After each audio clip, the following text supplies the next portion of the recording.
جمعہ کے دن کرنے والے بہترین اعمال۔ جمعہ کے دن کی فضیلت۔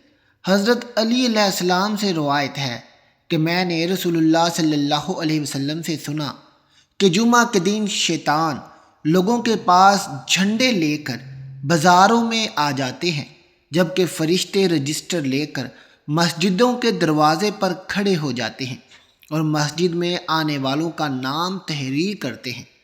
جب امام ممبر پر خطبہ کے لیے آئے تو اس کا خطبہ خاموشی کے ساتھ سنا جائے، کوئی فضول حرکت نہ کی جائے۔ اگر کسی نے دوسرے کو خاموش ہونے کے لیے کہا تو اس کا بھی جمعہ ضائع ہو جائے گا۔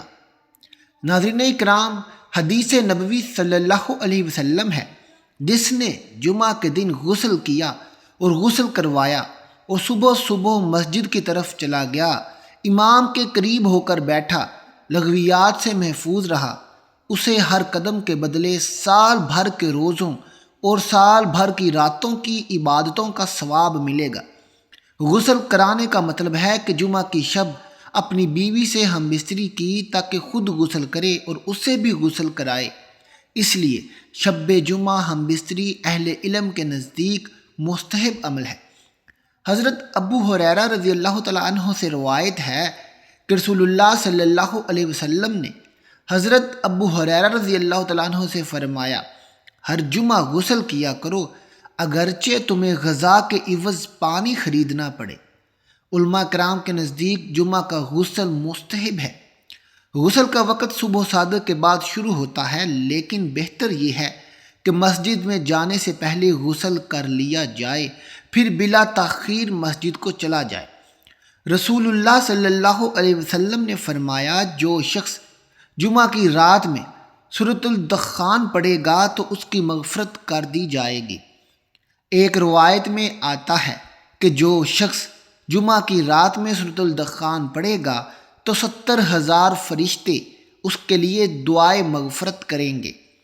ایک دوسری روایت میں آتا ہے کہ جو شخص جمعہ کی رات میں سورۃ الدخان پڑھے گا تو جنت میں اس کے لیے گھر بنا دیا جائے گا۔ ایک حدیث میں ہے کہ جو شخص جمعہ کے دن یا رات کو سورۃ یاسین پڑھے گا اس کی مغفرت کر دی جائے گی۔ حضرت ابو ہریرہ رضی اللہ تعالیٰ عنہ روایت کرتے ہیں کہ جو شخص جمعہ کے دن عصر کی نماز کے بعد اپنی جگہ سے اٹھنے سے پہلے 80 مرتبہ یہ درود شریف پڑھے تو اس کے 80 سال کی عبادت کا ثواب اس کے لیے لکھ دیا جائے گا۔ درود شریف درج ذیل ہے جو آپ کو اسکرین پر نظر آ رہا ہے، اسے آپ بھی لکھ لیجئے۔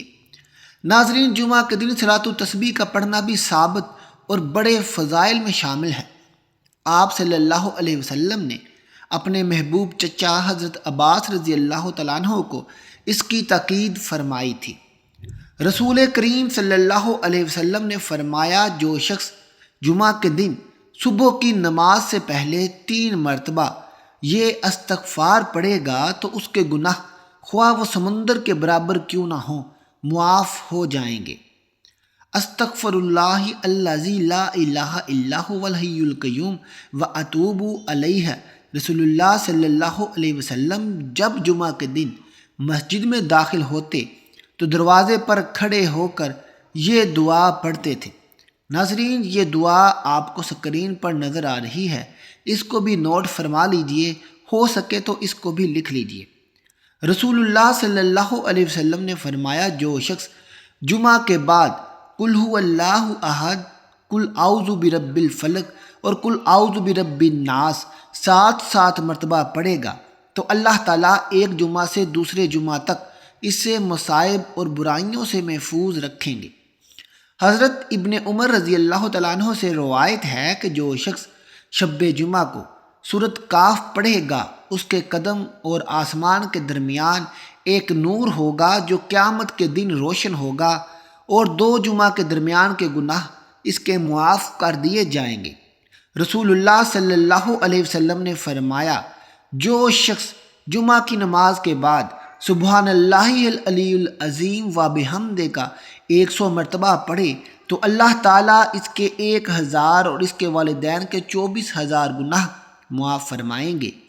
رسول اللہ صلی اللہ علیہ وسلم نے فرمایا، مجھ پر کثرت سے درود بھیجا کرو، جو ایسا کرے گا قیامت کے دن میں اس کے لیے شہادت دوں گا اور شفاعت کروں گا۔ علماء کرام فرماتے ہیں کہ 300 مرتبہ پڑھنا کثرت میں شمار ہوتا ہے۔ نیز فرمایا کہ بعد نماز مغرب شب جمعہ شروع ہو جاتی ہے۔ جمعہ کے دن غسل کرنا، چہرہ بنانا، اچھے کپڑے پہننا، خوشبو لگانا تو عموماً کیا ہی جاتا ہے۔ اگر ان کاموں میں سنت کی نیت کر لی جائے تو مفت کا ثواب ملے گا۔ رسول اللہ صلی اللہ علیہ وسلم نے حضرت ابو ہریرہ رضی اللہ تعالیٰ عنہ سے فرمایا، ہر جمعہ غسل کیا کرو اگرچہ تمہیں غذا کے عوض پانی خریدنا پڑے۔ علماء کرام کے نزدیک جمعہ کا غسل مستحب ہے۔ غسل کے بعد نماز جمعہ کی ادائیگی تک طہارت قائم رکھے۔ اگر طہارت ختم ہو جائے تو وضو اور غسل دونوں کرے۔ اگر جنابت اور جمعہ کی نیت کر لے تو یہ بھی جائز ہے۔ مونچھیں اور ناخن وغیرہ کاٹ کر مزید طہارت حاصل کر لی جائے۔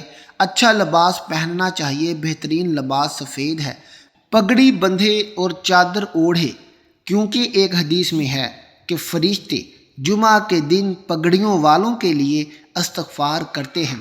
بہترین خوشبو کا استعمال کرے جس کی مہک تیز ہو مگر رنگ ظاہر نہ ہو، اور پورے وقار کے ساتھ عاجزانہ حالت میں اللہ کا محتاج بن کر بکثرت دعا مانگے۔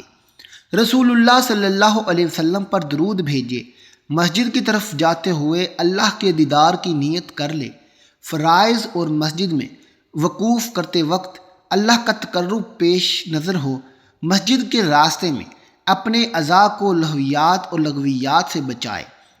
جمعہ کے دن اپنے آرام اور لذت کو چھوڑ کر درود و سلام اور عبادت کا خاص اہتمام کرے۔ صبح سے لے کر نماز جمعہ تک عبادت میں مصروف رہے۔ جمعہ سے لے کر عصر تک وعظ میں مصروف رہے۔